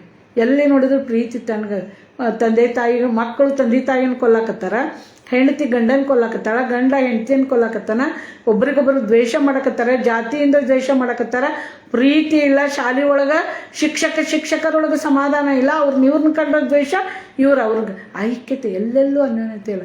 ಆದರೆ ಸ್ವಾಮಿ ತನ್ನ ಒಂದು ವೃತ್ತಿಯನ್ನು ಮಾಡುವಾಗ ಎಲ್ಲರ ಸಂಗಡ ನೀವು ಅನ್ಯೋನ್ಯತೆಯಿಂದಿರ್ರಿ ಅಂತ ಹೇಳಿದ. ನೋಡ್ರಿ, ಒಂದ್ಸಲ ಜಬದಾಯಿನ ಮಕ್ಕಳು ನನಗೆ ಬಲಗಡೆ ಬೇಕು ಎಡಗಡೆ ಸ್ಥಾನ ಬೇಕಂತ ಕೇಳಾಕ ಬಂದಾಗ ಸ್ವಾಮಿ ಅವ್ರ ಮೇಲೆ ಸಿಟ್ಟಿಗೆಳ್ಳಿಲ್ರಿ, ಸಮಾಧಾನದಿಂದ ತಾಳ್ಮೆಯಿಂದ ಅವ್ರಿಗೆ ಉತ್ತರ ಕೊಟ್ಟ. ನೀವೇನು ಕೇಳಕತ್ತೀರಿ ನಿಮ್ಗೆ ಗೊತ್ತಿಲ್ಲ, ನೀವು ಕೇಳುವಂಥದ್ದು ಅದು ನಿಮಗೆ ಸಿಕ್ಕಲಾರದು, ಅದನ್ನು ಕೊಡುವಂಥವನು ತಂದೆ ನಾನಲ್ಲ. ಅವ್ರಿಗೆ ಅಷ್ಟು ತಿಳಿಸಿ ಸಮಜಾಯಿಸಿ ಸಮಾಧಾನದಿಂದ ತಾಳ್ಮೆಯಿಂದ ಅಲ್ಲಿ ಆತನು ಹೇಳ್ತಾನೆ. ಹೌದು ನನ್ನ ಪ್ರೇರೆ, ಐಕ್ಯತೆ ದೇವರ ಕರೆಯಾಗಿದೆ. ನಾವು ಯಾವಾಗಲೂ ಎಲ್ಲರೂ ಒಂದು ಅಸಮಾಧಾನ ಕಂಡೈತೆ ನನ್ನ ಮಕ್ಕಳ ಕಡೆ, ಈ ಶಾಲೆಯೊಳಗೆ ಹೆಚ್ಚಾಗಿ ಮಕ್ಕಳ ಕಡೆ ಕಂಡಾಗ ಅದನ್ನು ಆಗಲೇ ಬಗೆಹರಿಸ್ಬೇಕ್ರಿ, ಅದನ್ನು ಬೆಳೆಯಕ್ಕೆ ಬಿಡಬಾರ್ದು. ಅದು ಯಾಕಂದ್ರೆ ಅದು ಬೆಳೆದ್ರೆ ಮುಂದೆ ಇನ್ನೂ ಹೆಚ್ಚಾಗಿ ಆಗ್ತೈತೆ. ಅದಕ್ಕೆ ಅದನ್ನು ಬಿಡಿಸಿ ಆ ಕಾರ್ಯವನ್ನು ಮಾಡ್ಬೇಕ್ರಿ. ನೋಡ್ರಿ, ನಾವೆಲ್ಲರೂ ಒಂದು ಕುಟುಂಬಕ್ಕೆ ಸೇರಿದವರು ಅನ್ನೋದನ್ನು ತಿಳಿಸ್ಬೇಕು.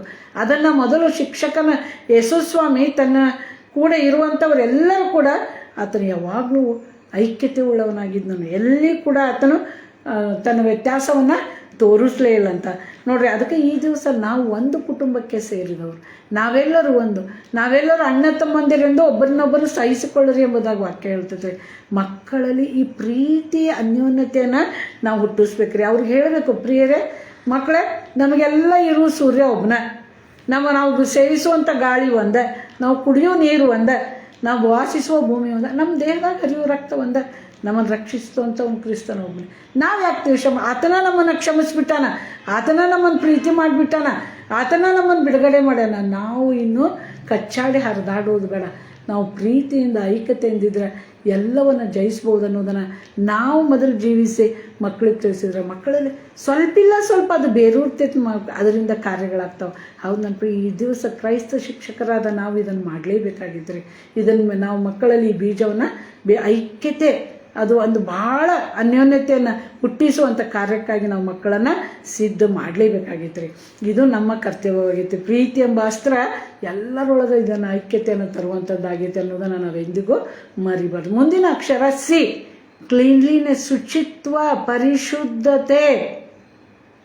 ಕ್ರೈಸ್ತ ಶಿಕ್ಷಕ, ಕ್ರೈಸ್ತ ಬೋಧಕ, ತಂದೆ ತಾಯಿ ಪ್ರತಿಯೊಬ್ಬರಲ್ಲಿ ಈ ಪರಿಶುದ್ಧತೆ. ಯಾಕಂದರೆ ಪರಿಶುದ್ಧತೆ ಇಲ್ಲದೆ ನಾವು ದೇವರನ್ನು ಮೆಚ್ಚಿಸುವುದು ಅಸಾಧ್ಯ. ನಮ್ಮ ಕಾರ್ಯಗಳು ಕೂಡ ಅವು ಫಲಪ್ರದ ಆಗೋದಿಲ್ಲ. ನೀತಿಯ ಜೀವನ ಪ್ರತಿಜ್ಞೆ ಮಾಡಬೇಕು ಪರಿಶುದ್ಧತೆಗಳನ್ನ. ಯಾಕಂದರೆ ನಮ್ಮ ಮನಸ್ಸಾಕ್ಷಿ ನಮ್ಮ ವಿರುದ್ಧ ಸಾಕ್ಷಿ ಹೇಳಬಾರ್ದು ಅಲ್ರಿ. ನಾನು ಸುಳ್ಳು ಹೇಳದೆ ಸತ್ಯವನ್ನು ಮಾತಾಡಿದರೆ ನನ್ನ ಮಕ್ಕಳು ಸತ್ಯ ಮಾತಾಡ್ತಾರೆ. ನಾನು ನಿಜವಾದದ್ದನ್ನು, ನಾನು ಸತ್ಯ ದೇವರಿಗೆ ಮೊಣಕಾಲು ಊರಿದರೆ ನಮ್ಮ ಮಕ್ಕಳು ಮೊಣಕಾಲು ಊರ್ತಾರೆ. ನಾನು ಅದು ದೇವರಿಗೆ ಸರಿಯಾಗಿ ನಡ್ಕೊಂಡ್ರೆ ನನ್ನ ಮಕ್ಕಳು ನಡ್ಕೊತಾರೆ. ಹೌದು, ನನ್ನ ಪರಿಶುದ್ಧತೆ ಇಲ್ಲದೆ ದೇವರನ್ನು ಮೆಚ್ಚಿಸುವುದು ಅಸಾಧ್ಯ. ನೀತಿ ಬೇಕೇ. ನಮ್ಮ ಮನಸ್ಸು ಶುದ್ಧ, ನಮ್ಮ ಮಾತು ಶುದ್ಧ, ನಮ್ಮ ನೋಟ ಶುದ್ಧ, ನಮ್ಮ ಮಕ್ಕಳಿಗೆ ಹೇಳಬೇಕು, ಪ್ರಿಯರಾದ ಮಕ್ಕಳೇ, ನಾವು ಲೋಕವನ್ನು ಮೆಚ್ಚಿಸುವುದಲ್ಲ, ನಾವು ದೇವರನ್ನು ಮೆಚ್ಚಿಸುವವರು. ದೇವರು ನಮ್ಮ ಅಂತರಂಗವನ್ನು ನೋಡುವಂಥವನು. ಒಂದು ದಿನ ನಮಗೆ ಅದಕ್ಕೆ ನ್ಯಾಯ ತೀರ್ಪು ಐತಿ. ನಾವು ಕರ್ತನ ಮುಂದೆ ನಿಲ್ಲಬೇಕು. ನಾವು ಮಾಡಿದ ಪ್ರತಿಯೊಂದೊಂದಕ್ಕೂ ನಾವು ಲೆಕ್ಕ ಒಪ್ಪಿಸಬೇಕು. ಇಲ್ಲಿ ಒಂದು ಬೆಂಕಿ ಕೆರೆ ಐತಿ, ಇಲ್ಲಿ ಪರಲೋಕ ಐತಿ. ನಾ ಕೆಟ್ಟದ್ದು ಮಾಡಿದರೆ ಈ ಬೆಂಕಿ ಕೆರೆಗೆ ಹೋಗ್ತೇನೆ, ನಾನು ಒಳ್ಳೇದು ಮಾಡಿದರೆ ದೇವರು ನನ್ನ ಪರಲೋಕಕ್ಕೆ ಸೇರಿಸ್ಕೊತಾನಂತೇಳಿ ನಾವು ಐಶ್ವರ್ಯವಂತ ಮತ್ತು ಲಾಜರನ ಕಥೆಯನ್ನು ಮಕ್ಕಳ ಮುಂದೆ ಹೇಳುವುದಾದರೆ ಅವರಿಗೆ ತಪ್ಪಿನ ಅರಿವಾಗ್ತೈತಿ. ಪರಿಶುದ್ಧತೆಗೆ ಅವರನ್ನು ನಡೆಸ್ದಂಗೆ ಆಕೈತಿ. ಇಂಥ ಶುದ್ಧತೆಯನ್ನು ನಾವು ಪ್ರತಿದಿನ ಮಕ್ಕಳಲ್ಲಿ ನಾವು ಉಂಟಿಸುವುದು ಭಾಳ ಅವಶ್ಯ ಆಗಿದೆ ನನ್ನ ಪ್ರೇರೆ. ಯಾಕಂತ ಹೇಳಿದ್ರೆ ಯೇಸುಸ್ವಾಮಿ ನಿಕೋದೇಮನಿಗೆ ಹೇಳ್ತಾನೆ, ಯೋಹಾನ 3:3 ನೀನು ಹೊಸದಾಗಿ ಹುಟ್ಟಿದಿದ್ರೆ ದೇವರ ರಾಜ್ಯ ಸೇರುವುದಿಲ್ಲ. ಹೌದು, ನಮ್ಮ ಕೈಯಲ್ಲಿ ಕೊಟ್ಟಂಥ ಪ್ರತಿ ಒಂದು ವರ್ಷಕ್ಕೆ 40 ಮಕ್ಕಳು ದೇವರು ನಮ್ಮ ಕೈಯಾಗಿ ಕೊಟ್ಟಿರ್ತಾರೆ. ಆ ಮಕ್ಕಳನ್ನು ನಾವು ನಿತ್ಯತ್ವಕ್ಕೆ ನಡೆಸಬೇಕಾದ್ರೆ ನನ್ನಲ್ಲಿ ಶುದ್ಧತೆ ಬೇಕ್ರಿ. ನನ್ನಲ್ಲಿ ಶುದ್ಧತೆ ಇದ್ದರೆ ನಾ ಶುದ್ಧತೆ ಬೀಜವನ್ನು ಮಕ್ಕಳ ಮನಸ್ಸಿನಲ್ಲಿ ಬಿತ್ತುತ್ತೇನೆ. ಅವರು ಪರಿಶುದ್ಧರಾಗ್ತಾರೆ. ಆ ಪರಿಶುದ್ಧತೆ ಅವರನ್ನು ನಿತ್ಯತ್ವಕ್ಕೆ ನಡೆಸುವಂಥದ್ದಾಗಿದೆ. ಇದನ್ನು ನಾವು ಕಲಿಸುವುದು ಭಾಳ ಅವಶ್ಯ ಆಗಿದೆ ನನ್ನ ಪ್ರೇರೆ. ಹಾಗಾದರೆ ಮುಂದಿನ ಅಕ್ಷರ ಎಲ್, ಅಲರ್ಟ್ನೆಸ್, ಸ್ಥಿರತೆ. ಕ್ರೈಸ್ತ ಶಿಕ್ಷಕನಲ್ಲಿ ಇರಬೇಕಾದಂಥ ಒಂದು ಮುಖ್ಯ ಗುಣ ನಂಬಿಕೆಯಲ್ಲಿ ಆತನು ಸ್ಥಿರನಾಗಿರಬೇಕು. ಯೇಸು ಸ್ವಾಮಿ ತಾನು ತನ್ನ ನಂಬಿಕೆಯಲ್ಲಿ ಸ್ಥಿರನಾಗಿದ್ದ, ಚಂಚಲತೆ ಇರಲಿಲ್ಲ. ಆತನ ನಿರ್ಧಾರ ಒಳ್ಳೆ ನಿರ್ಧಾರದಲ್ಲಿ ಸ್ವಲ್ಪನೂ ಆತನು ವ್ಯತ್ಯಾಸ ಮಾಡಲೇ ಇಲ್ಲ.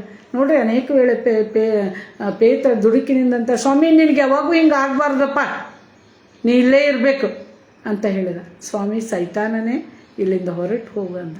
ಯಾಕಂದರೆ ತಾನು ಮಾಡುವ ಕೆಲಸದಲ್ಲಿ ತಾನು ಸ್ಥಿರನಾಗಿದ್ದ. ನಾನು ಹೋಗಲೇಬೇಕು, ನಾನು ಮಾಡಲೇಬೇಕು, ಇದು ನನಗಿಟ್ಟಂಥ ಜವಾಬ್ದಾರಿ ಎಂಬುದಾಗಿ ಆತನು ಹೇಳಿದ. ಹೌದು, ಸ್ಥಿರಪಡಿಸಿದ.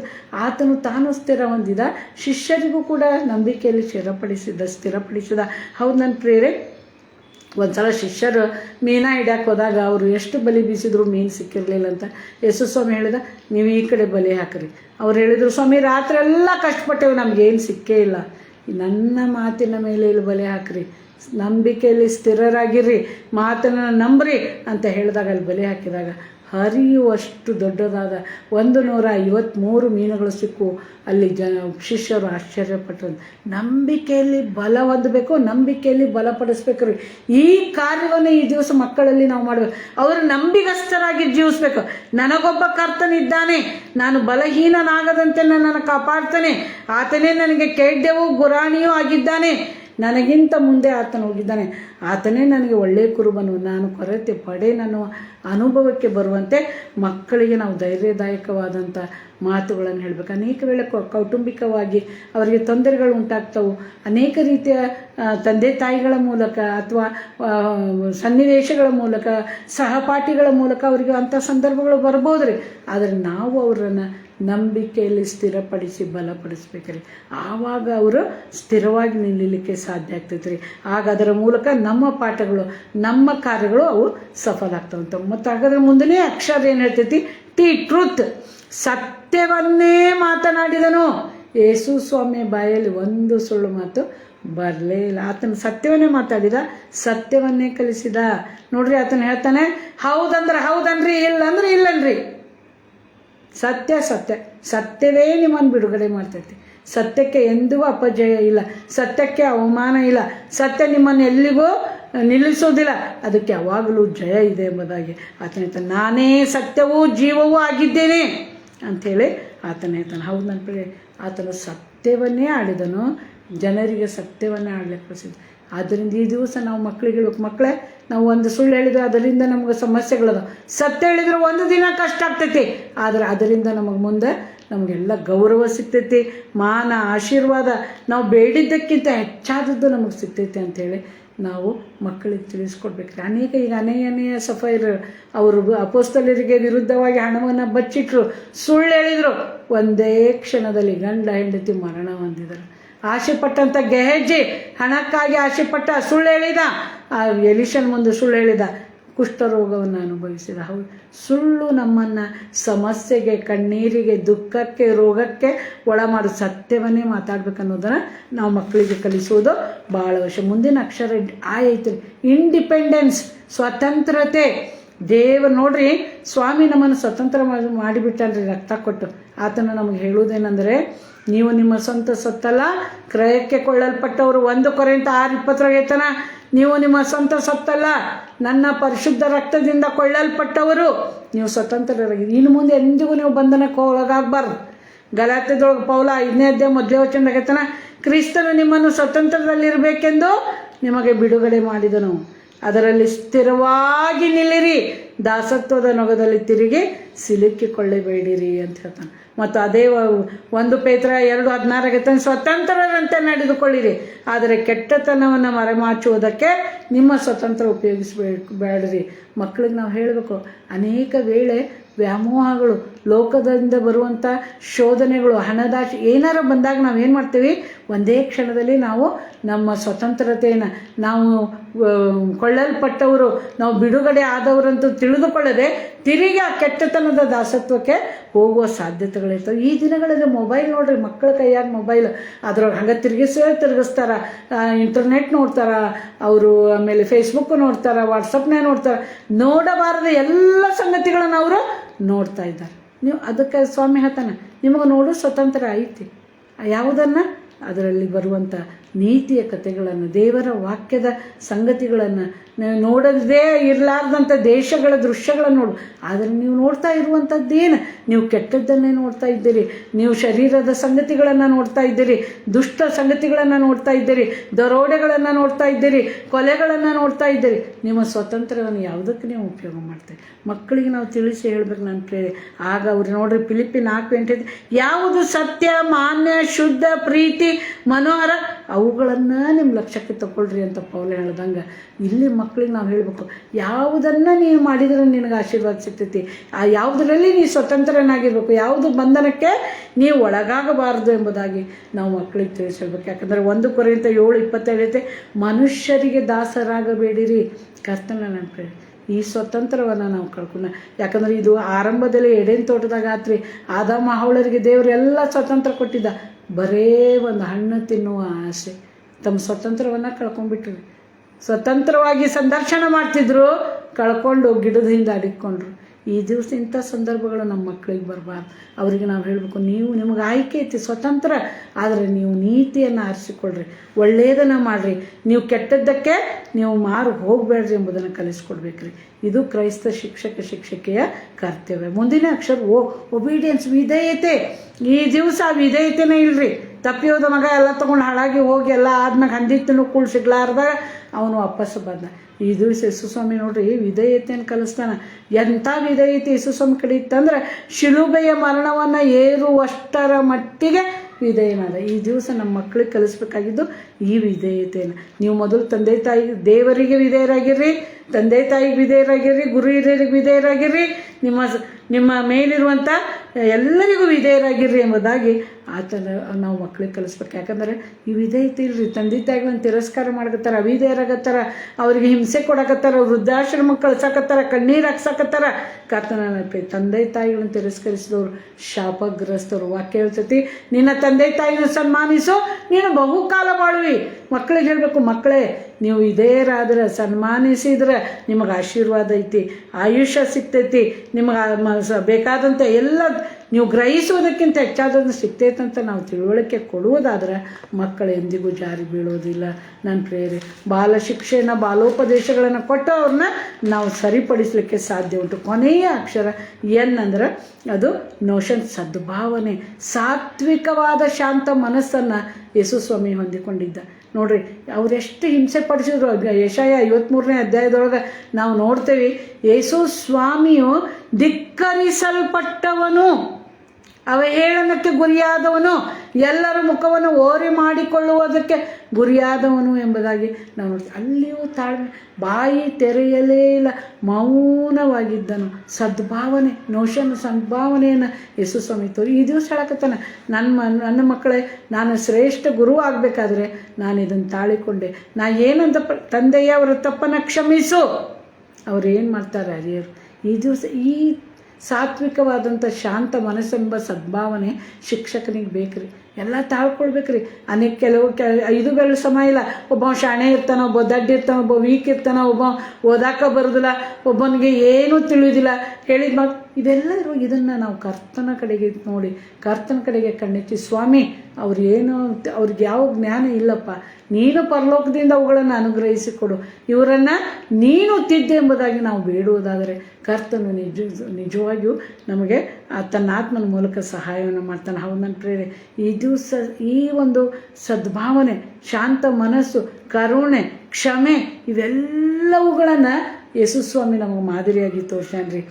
ಆದ್ದರಿಂದ ಈ ದಿವಸ ನಾವು ಇವುಗಳನ್ನು ಅಳವಡಿಸ್ಕೊಳ್ಬೇಕು. ನೋಡ್ರಿ, ಶಿಕ್ಷಕ ಅಂದರೆ ಯಾರಂತ ನೋಡಿದ್ವಿ, ಶಿಕ್ಷಕನಾಗಿ ಯೇಸು ತೋರಿಸಿದಂಥ ಆತನ ಗುಣಗಳನ್ನು ನೋಡಿದ್ವಿ, ಆತನು ಕಲಿಸಿದ ಪಾಠವನ್ನು ನೋಡಿದ್ವಿ. ಹಾಗಾದರೆ ಈ ದಿವಸ ಸ್ವಾಮಿ ನನಗೇನಾಗ್ತಾನೆ, ನನ್ನ ಮಗನೇ, ನನ್ನ ಮಗಳೇ, ಈ ದಿವಸ ನೀನು ಶಿಕ್ಷಕ, ಅಜ್ಜ, ಅಜ್ಜಿ, ತಾಯಿ, ತಂದೆ, ಅಣ್ಣ ಏನೇ ಆಗಿರ್ಬೋದು, ನನ್ನ ರಾಯಭಾರಿ, ನೀನು ನನ್ನ ರಾಯಭಾರಿ, ನನ್ನ ಸುವಾರ್ತೆನ ಸಾರುವ 5ನೇ ಸುವಾರ್ತೆ ನೀನಾಗಿದ್ದೆ. ಆದ್ದರಿಂದ ನೀನು ಈ ಶಿಕ್ಷಣವನ್ನು ನಿನ್ನ ಕೈಗಳಲ್ಲಿ ಒಪ್ಪಿಸಿರುವಂಥ ಎಲ್ಲ ಜೀವವುಳ್ಳ ಕಲ್ಲುಗಳಾದ ಮಕ್ಕಳಿಗೆ ನೀನೇನು ಮಾಡಬೇಕು, ಕಲಿಸಲೇಬೇಕು. ಯಾಕಂತ ಹೇಳಿದ್ರೆ ಜ್ಞಾನೋಕ್ತಿ 22ನೇ ಅಧ್ಯಾಯ 6ನೇ ವಚನದಾಗ ಹಿಂಗೆ ಹೇಳ್ತೈತಿ, ನಡೆಯಬೇಕಾದ ಮಾರ್ಗಕ್ಕೆ ತಕ್ಕಂತೆ ಹುಡುಗನನ್ನು ಶಿಕ್ಷಿಸು, ಮುಪ್ಪಿನಲ್ಲಿಯೂ ಓರೆಯಾಗನು. ನೀ ಕೊಡಬೇಕಾದ ಶಿಕ್ಷಣ ತಕ್ಕ ಸಮಯದಲ್ಲಿ ನೀ ಸರಿಯಾಗಿ ಕೊಡುವುದಾದರೆ ಅವ ಯಾವಾಗಲೂ ಓರೆ ಆಗ್ಲಿಕ್ಕೆ ಸಾಧ್ಯ ಇಲ್ಲ. ಆದ್ದರಿಂದ ಈ ದಿವಸ ಕರ್ತನು ತನ್ನ ಈ ವಾಕ್ಯದ ಮೂಲಕ ನಮಗೆ ತಿಳಿಸುವುದೇನೆಂದರೆ, ಕ್ರೈಸ್ತ ಗುರುಗಳಾಗಿ, ಕ್ರಿಸ್ತನ ಮಾದರಿಯಾಗಿ, ಸಾಕ್ಷಿಗಳಾಗಿ ಆತನ ನಾಮವನ್ನು ಮಹಿಮೆ ಪಡಿಸಲು ನಾವು ಈ ಕಾರ್ಯಗಳನ್ನು ಮಾಡಿದರೆ ಸಾಧ್ಯ. ಆದ್ದರಿಂದ ಈತನ ಕರ್ತನ ಇವೆಲ್ಲಗಳನ್ನು ನಾವು ಮಾಡುವ ಕರ್ತನ ಬಲಾನಂಬಿಗಸ್ತನಾದ ಒಳ್ಳೆಯ ಆಳು ನೀನು ದಣಿಯ ಸೌಭಾಗ್ಯದಲ್ಲಿ ಸೇರಂಥೇಳಿ ನಮ್ಗೆ ಬಿರುದನ್ನು ಕೊಡುವನಾಗಿದ್ದಾನೆ. ಆದ್ದರಿಂದ ನನ್ನ ಪ್ರಿಯರೇ, ಈ ದಿವಸ ಶಿಕ್ಷಕ ದಿನಾಚರಣೆಯನ್ನು ಆಚರಿಸುವಂಥ ನಾವೆಲ್ಲರೂ ಕೂಡ ಶ್ರೇಷ್ಠ ಗುರುವಾದಂಥ ಕ್ರಿಸ್ತನಂತೆ, ಅದು ರಾಧಾಕೃಷ್ಣನವರೇ ಹೇಳಿದರು, ಶಿಕ್ಷಕನೆಂದು ಅರ್ಹತೆ ಉಳ್ಳವನು ನಜರೇತಿನ ಯೇಸು ಒಬ್ಬನೇ. ಆತನನ್ನೇ ಮಾದರಿಯಾಗಿ ಇಟ್ಕೊಂಡು ಆತನಲ್ಲಿರುವಂಥ ಸದ್ಗುಣಗಳನ್ನು ನಾವು ಧರಿಸಿಕೊಂಡು ಆತನಂತೆ ನಾವು ಪ್ರತಿಷ್ಠೆ ಹೊಂದು ಆತನಂತೆ ತಿದ್ದುವ ಕಾರ್ಯಗಳನ್ನು ಮಾಡಿ ಸದಾ ಆತನ ಕಾರ್ಯವನ್ನು ನಾವು ಲೋಕದಲ್ಲಿ ನಡೆಸುವಂಥ ರಾಯಭಾರಿಗಳಾಗಿ ಕಾರ್ಯ ಮಾಡುವಂತೆ ಕರ್ತನ ಸಹಾಯ ಮಾಡಲಿ. ಆಮೇಲೆ ಪ್ರಾರ್ಥನೆ ಮಾಡೋಣ. ಸ್ವಾಮಿ, ಇಲ್ಲಿಯವರೆಗೆ ನೀನು ಜೋಳ ವಾಕ್ಯಗಳೊಟ್ಟಿಗೆ ನೀನು ಮಾತನಾಡಿದಿ. ನಮ್ಮನ್ನು ಉಪಯೋಗಿಸುವ ಪಾತ್ರೆಗಳನ್ನಾಗಿ ಮಾಡಪ್ಪ. ನಾವು ಗಣಗಣಿಸುವ ತಾಳ ಆಗಬಾರದು ಸ್ವಾಮಿ.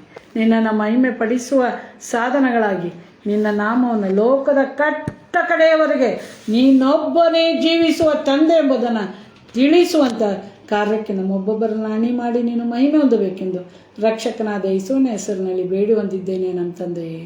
ಆಮೇಲೆ ನಮಸ್ಕಾರ.